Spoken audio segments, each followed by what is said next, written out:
Okey, hari ni kami akan bagi tahu pasal apa kita perlu jaga kebersihan kat pusat pemindahan.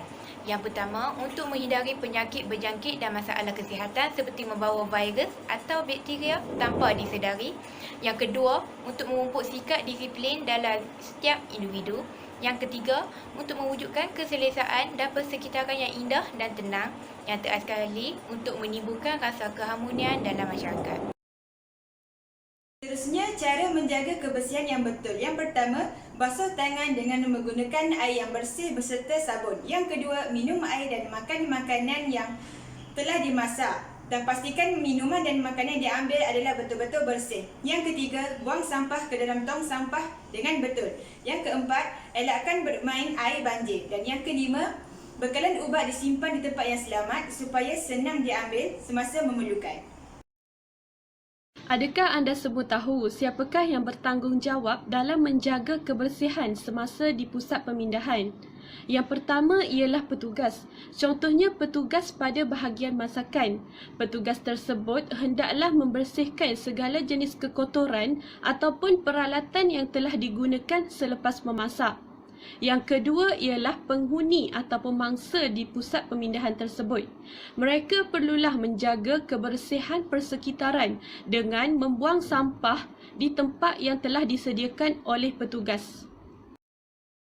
Sekarang kita teruskan kepada poin yang seterusnya, iaitu penyakit-penyakit yang timbul akibat pengabaian kebersihan. Seperti yang kita ketahui, kita harus menjaga kebersihan pusat pemindahan supaya tidak mendatangkan kesan yang buruk kepada diri kita, kepada orang awam dan juga kepada petugas-petugas yang berada di pusat pemindahan. Antara kesan tidak menjaga kebersihan di pusat pemindahan adalah timbulnya pelbagai penyakit yang disebabkan oleh pengabaian kebersihan itu sendiri. Hal ini kerana kawasan persekitaran yang kotor boleh menjadi tempat pembiakan haiwan-haiwan perosak yang menjadi ejen penyebaran penyakit kepada manusia. Sebagai contohnya, sampah-sampah yang tidak dikutip dan dibiarkan begitu saja akan menghurung lalat, dan juga jika diletakkan di luar sahaja akan menyebabkan menjadi tempat tertakungan air yang akan digunakan oleh nyamuk.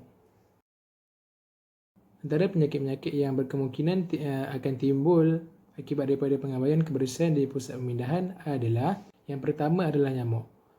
Antara penyakit yang disebabkan oleh nyamuk adalah denggi, malaria dan chikungunya. Yang mana penyakit tersebut memang sangat berbahaya kerana dapat menyebabkan kematian. Yang kedua ialah lipas dan lalat. Antara penyakit yang disebabkan oleh lipas dan lalat adalah disenteri, celik birit, keracunan makanan, jangkitan cacing dan tifoid. Manakala yang terakhir pula adalah tikus. Sebagaimana yang kita tahu, tikus memang amat berbahaya, yang terkenal dengan penyakit yang berasal daripada air kencingnya. Di antara penyakit-penyakit tersebut ialah, yang pertama penyakit hawar, yang kedua penyakit leptospirosis, yang ketiga penyakit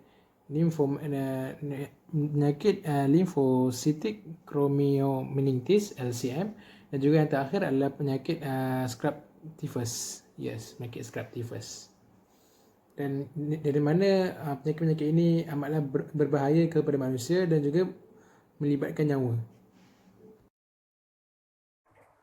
Antara cara untuk menggalakkan orang ramai menjaga kebersihan di pusat pemindahan ialah, yang pertama, prinsip kebersihan mesti dipatuhi. Prinsip kebersihan diri dan makanan adalah antara prinsip kebersihan yang penting dan perlu dipatuhi ketika berada di pusat pemindahan. Yang kedua, hendaklah menyediakan jadual giliran tugas pembersihan supaya keadaan di pusat pemindahan lebih kemas dan teratur serta tidak menyusahkan mana-mana pihak.